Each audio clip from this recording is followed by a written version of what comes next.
Hey, everybody, and welcome to the ACE Football Academy. Coach Hamilton alongside Coach Dunham, as always.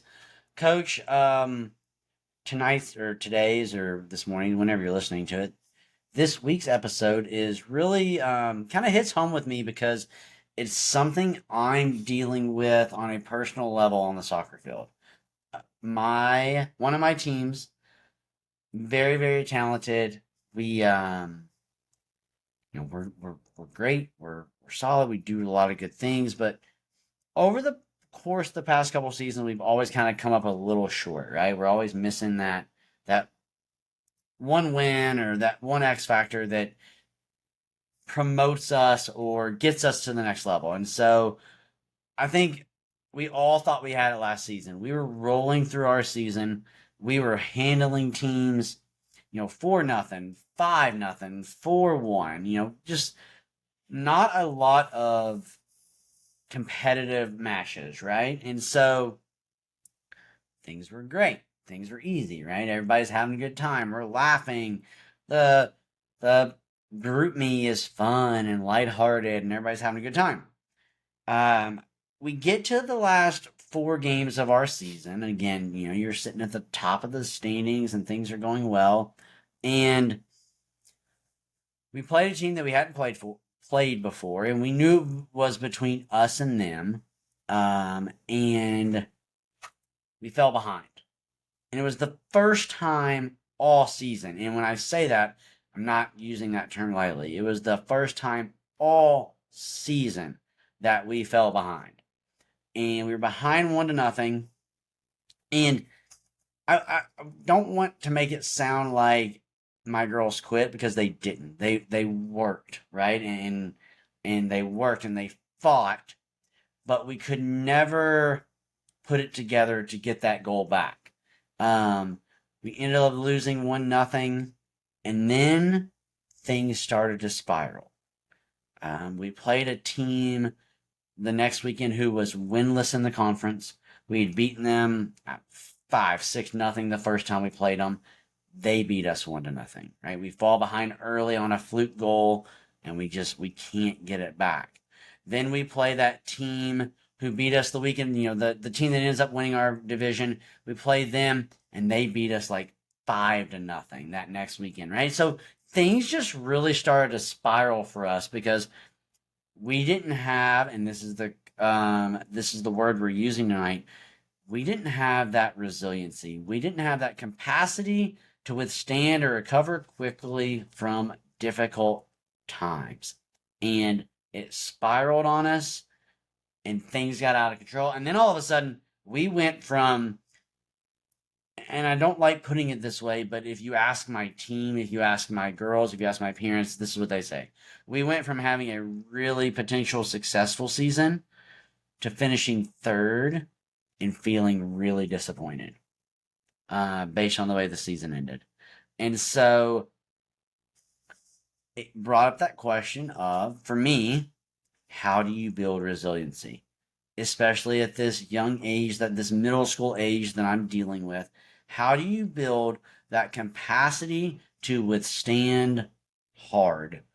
And I will be honest with you, Coach, we're still struggling with it a little bit. I've done some things that we'll get into a little bit later in training, and we fell behind 1-0 in our first game this fall, and then we came back and we ended up winning 6-1, and I was so pumped. I was so proud of them. I was like, oh, maybe the things that I have been doing has worked, right? And then fast forward to the next weekend, we fell behind 1-0, and then still played really well. You keep waiting for that equalizer, and you fall behind 2-0. We gave up 3 goals in the final 5 minutes of a match, and now all of a sudden, that game that was really tight the whole time, now you look at it in the score on the scorebook and it says 5-0, and it just looks really bad. So this is a fun conversation for me because I want to learn from you because my teams are really struggling on building that resiliency factor in their matches. Yeah, and I think that it starts out with handling your failures in your practices and handling those failures or losses in games. And when you're in practice, you've got to emphasize with them, you're going to make mistakes. You got to just keep playing. And you see kids getting frustrated or really getting mad because they made a bad pass, they made a bad shot, and that's okay. The key is, hey, let's get back focused. Let's do it again. Even if they keep missing over and over again, do it again, do it again, do it again, do it again, do it again. Eventually, they're just going to be like, well, this is starting to get dumb. That's kind of the point. You're not mad anymore. Yeah. You're developing that mental toughness of, all right, I made 1,000 mistakes, but I'm going to try to get it again.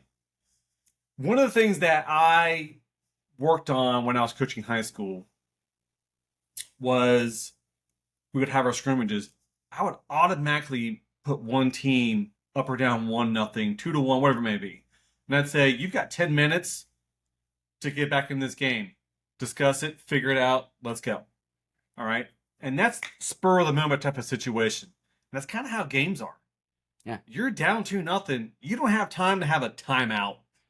You don't get a chance to have a little team huddle like, all right, guys, let's go do it. You got to get it figured out right then and there. Right. And all of that gets developed from repetition and practices. The coach has a play in that as well. Let's say 100%. No, 100%. you're down 1-0 in the first half, and you got two kids panicking. First thing is, guys, look at me. Bring it down a notch. We got plenty of time. Stay focused. Stick to the game plan. Don't go into panic mode and start playing kickball now.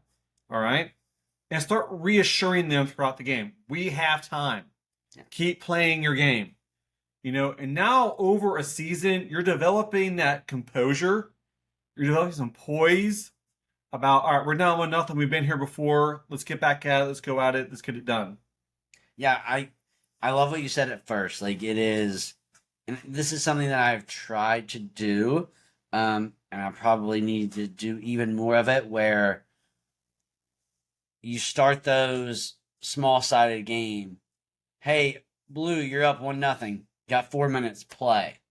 Right? And some maybe Green's up a player, but they're down 1-0, right? Or just you do certain things like that I think does put that time constraint on it, because sometimes there is the time pressure, right? Sometimes time is our own worst enemy, right? And so you do have to handle that, but I think to your point, you also really have to put, and this is what I'm learning, this is what I'm developing in this, is it's not good enough to just put them in those awkward moments once a week or twice a week, right? They have to be in those awkward moments all the time.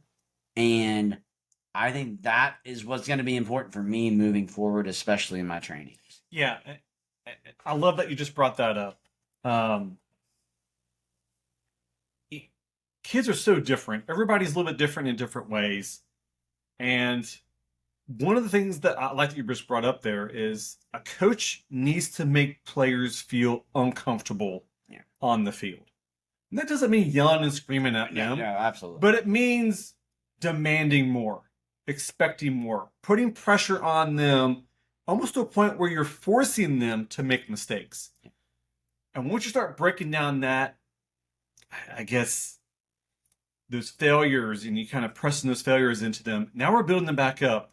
So when they start making nice moves, you're praising them. Hey, way to bounce back from that. Mm-hmm. I like the rebound you have from there.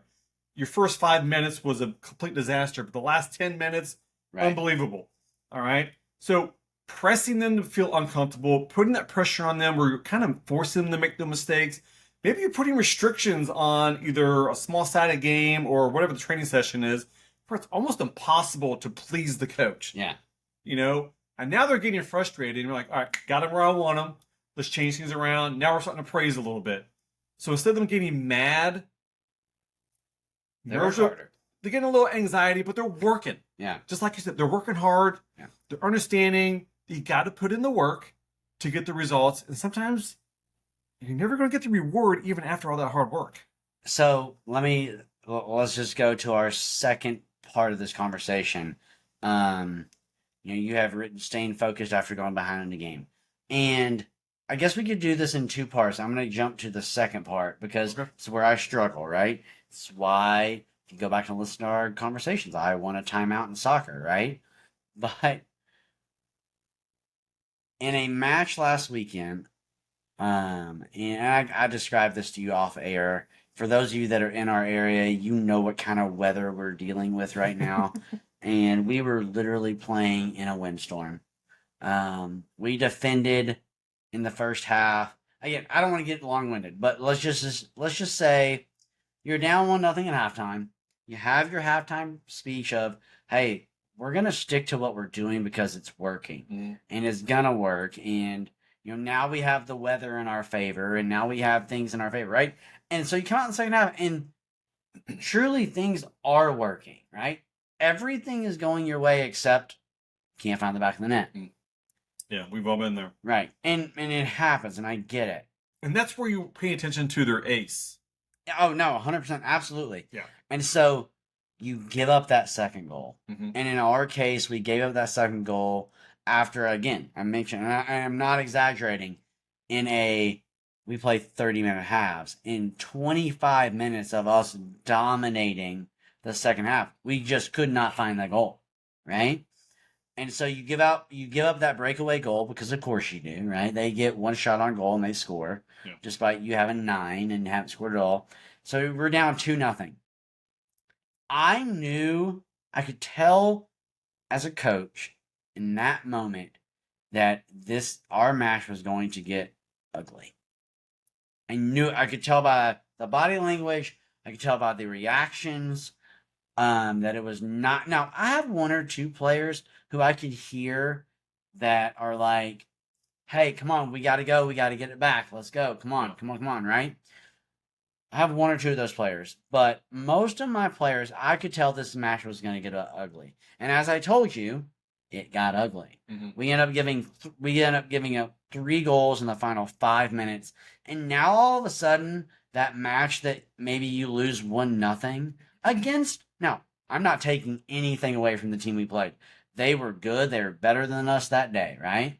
So, and it's going to be between us and them to win our division. There's no doubt in my mind, right? We're going to play them again, and it'll be a great game.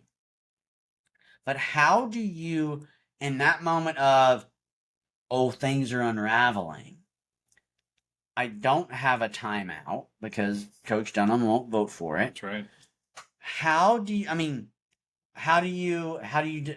react? How do you handle that moment? I know what you're going to say because you're right, and that's what I hope you're going to say, but I'm just kind of putting you on the spot here. Like, how do you react in those moments? Like, oh crap, we just went down 2-0. Now we are probably going to lose this game, right?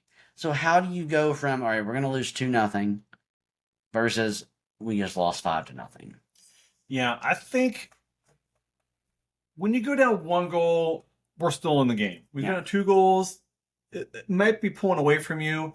For me, it's when you get a lot of a 3rd goal. You're really going to find out what your team's made of. We all know this. 2-0. Worst lead in soccer. Because the other team scores, it's a whole new ball game. Yeah. 3-0. You kind of know how outcome's going to be. Yeah. I'm paying attention to individual players now. Who is checking out? Who's just booming the ball now because they're mad? Yeah. Who's mouthing off to their teammates, saying, you suck, or get your head in the game, or you're terrible, just being negative the entire time. And then, again, who's not giving me their ace? They're not giving me the effort. They've quit. Their attitude's terrible. Yeah. It's time to start pulling some people off the field, maybe having a quick conversation. Hey, you need about 4 or 5 minutes to calm yourself down, understand that we're not out of this game. I don't care if it's 10-0. You got to give me everything you've got. Because you're not giving it to me. You're giving it to all your peers on that field here.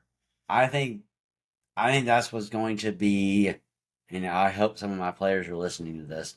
I think that's what's going to be so important for me moving forward is, I preach the ace and I preach all those things, but it's not about me. Mm-hmm.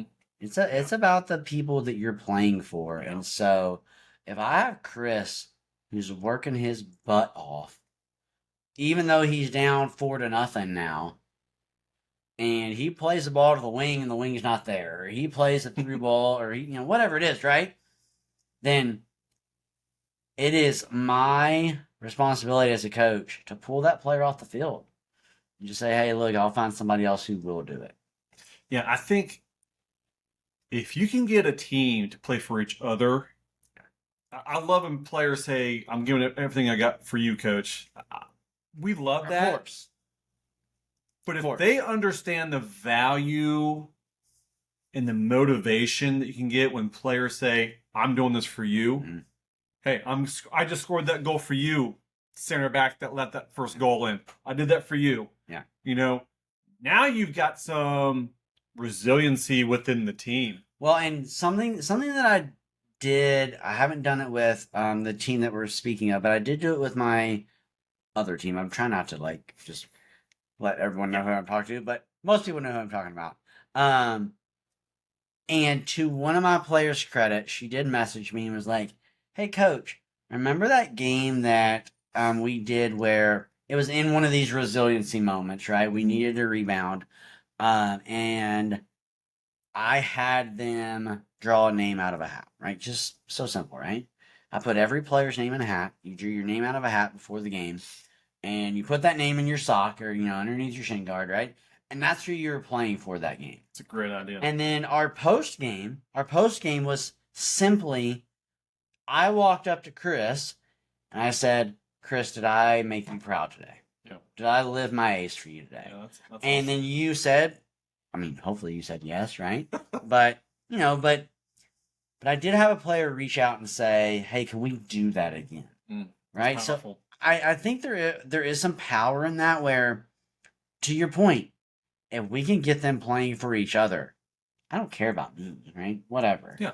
But if we can get them playing for each other every Saturday and Sunday, then you're going to build that resiliency that we're talking about, but you're also going to build a damn good team. Well, you're building a support system. Yeah. When you understand people have your back, I've made a mistake. My teammates have my back here. Yeah.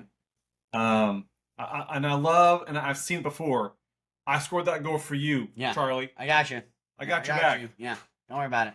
Those teams, if they stay together, will be, I'm not saying they're going to be the greatest team in the world. Right. But they're going to go through some wars together. Yeah. And as far as their mental toughness and their lives in general, not necessarily sports, that's going to carry with them when they understand, if I've got people backing me up and I'm backing them up, my life is going to get a little bit easier. 100%, Coach. Couldn't agree more. And again, I'm mostly learning in this conversation. So let's move on just a couple minutes, because I know the last thing that you and I want to talk about in this episode is important to both of us. So absolutely. Just real quickly, I just want to spin it into, all right, so we're doing the tricks and we're doing all these things, but maybe we moved up a division. Right? And so we're just not quite in that class yet. And the losses are starting to mount.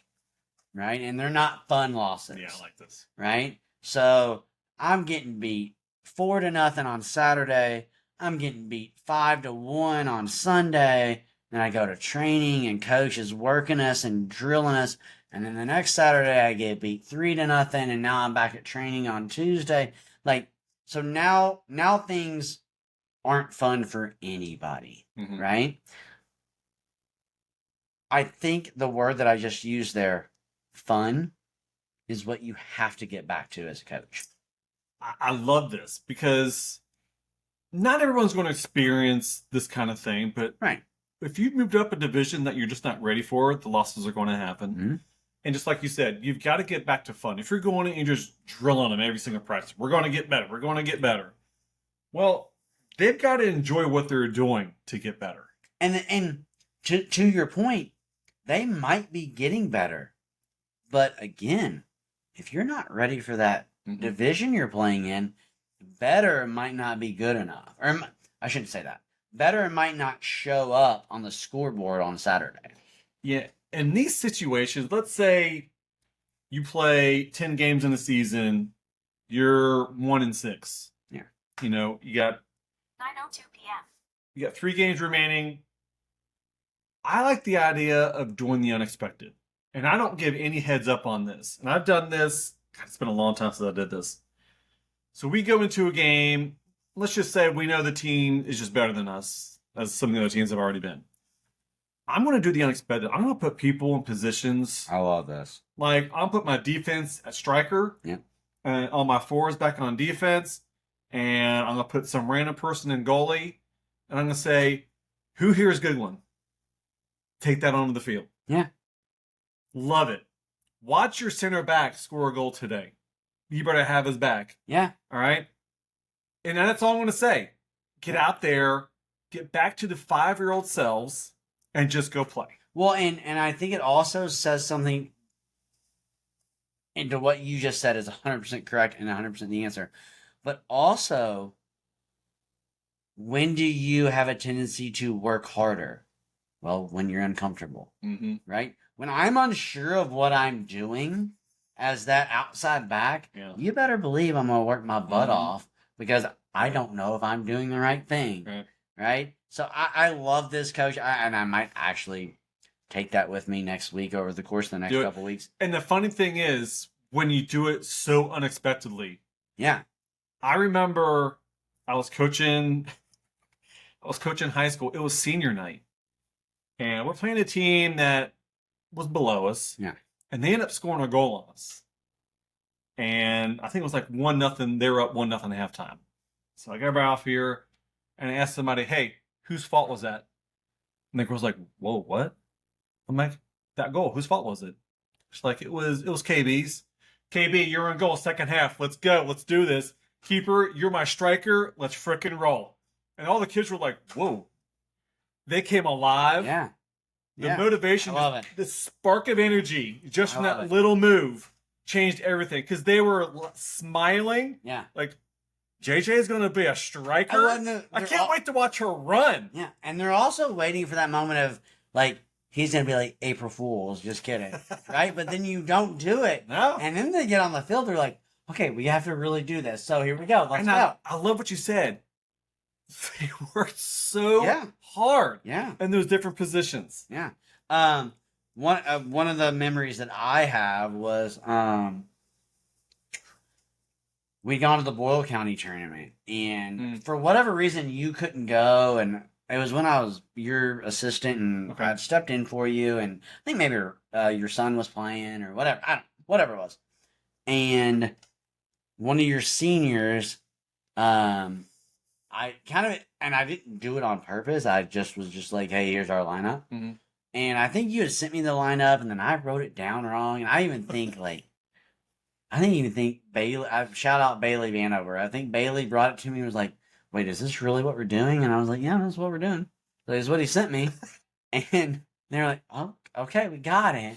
Yeah. And I remember one of your players, not Bailey's, shout out Bailey, but one of your players, kickoff, we played the ball back to her as the center mid or out, whatever. They played the ball back, and her first movement was to try and step on the ball. She immediately fell to the ground, like tripped on the ball, went to the ground, and everybody laughed. Yeah, but then it just kind of loosened everything up, right? Oh yeah. And then it was, and we were playing that Boyle County tournament, so as you mentioned, it was very lighthearted anyway, right? Yeah. But it really just loosened everything up, and I think we ended up when it was like a wild game. I think we ended up winning like 6-5 in a soccer game. Wow. It was wild, but those moments are the moments that do kind of just relax everybody, right? And it's just like, all right, you know what? Hey, we are all way too serious right now. Can we get back to loving the game that we're playing and having fun with the game that we're playing? Absolutely. Coach, I wish we could end it on that note because I think that would be a really powerful note to end it on. But I was shared a clip in my current coaching course recently that I encourage everybody to go and watch. It is from Kara Lawson. She is the head women's basketball coach at Duke. And Coach, ultimately, and I made you watch it before we went on air. I was like, Coach, you need to see this because it is that powerful, and it is ultimately. She says, you know, in life we all wait for things to get easier. Like we keep like, all right, well, if I get through Monday, Tuesday will be easier. Or if I get through, and listen, I am the worst. If I get through this week, next week will be a little easier, right? And if I get to the fall, it'll be a little easier. But Kara Lawson's message ultimately is things don't get easier. You as a person get better at handling hard better. And that is so powerful to me. Just that whole message of handle hard better. I think this is what the essence of coaching is. And it's not just soccer. This is any sport. We're not just teaching players soccer. We're teaching them life lessons. And if I can have a kid go from having tantrums at 10 years old, and by the time he's 12 or 13, he's handling the toughest situations with ease as a veteran, some adult or whatever it may be. That's the goal here. Right. We want them to be successful adults. Look, life, I tell my son this all the time. Life's not fair. Get over it. Right. I don't want him to think I'm going to hand him the answers to everything or I'm going to go fix all of his problems. Because I'm not. Right. And people need to understand when you're done with school, life really starts from that. And it gets hard. You got your parents handling your finances. They're making sure you've got clothes and you've got food and they're getting you to practice and they're buying what you need here and there. When you get beyond college or whatever your adult life really starts. Yeah, 18. You guys are handling your business. Yeah. I think for me, the most powerful thing that she says in that video, and again, please go Google handle it's hard a great better. Speech. It really is. And it's not like it's like a 3-minute speech. Like it's short. Like it's not long. But one of the most powerful things she says is, and you know what happens in the moment you think you got it? Life's gonna make it harder. Yeah. Right? So in that moment you're like, man, things were hard, but I got it under control. Well, life's gonna make it harder. And that is true in all aspects, right? Well, I like what her response to that was. And when we see that, we're going to make it harder. Yeah. And when you've got that figured out, we're going to make it harder again. Yeah. When you figure it out, our job as coaches is to make it a little harder. Mm-hmm. And so I think when we go back to our talk on resiliency, this is what's powerful, right? The capacity to withstand or to recover quickly from something that is difficult, something that doesn't go our way in that moment. And I know I'm not alone on my coaching journey in teams that are struggling with resiliency, especially in my case with teams that are having to experience that for the first time because they have been so good for so long, right? And I do think that there is some of that extent on us as a coach to prepare them for those moments. Mm-hmm. But it is also on you as a player to understand that if there's a will, there's a way, right? And if I want to get back in this game, if I want to pass this test the next time, there is a way to do it, and I just got to figure it out. I work for a pretty large corporation. And one of the things that I've always enjoyed is when a director or some executive comes down and they meet people face to face and they open things up to the floor. A lot of times people will say, hey, what advice do you have for people that want to get to where you are? I can't tell you almost every single one that was in some kind of senior manager, director, or executive VP type position always said, always take the hardest challenges. Yeah. Don't run from the challenges. take them, because you're going to learn a lot about yourself. You're going to learn a lot about the job, Yeah. and you're going to face challenges and realize that wasn't as bad as I thought it was going to be. Yeah. I think one of the things we do to ourselves is we put a lot of fear into ourselves about taking on challenges. Sometimes it ends up not being that way. And I think that's what this is all about. It's when you learn to handle hard better, you learn to realize I can handle a lot more than I thought I could. I couldn't agree more, Coach. And what a way to send it off. I think my teams need to get ready to hear that phrase of handle hard better a lot over the course of the next couple of weeks. Coach, a lot of fun tonight, as always. Coach Dunham, Coach Hamilton, we are the Ace Football Academy. Go kick some ace.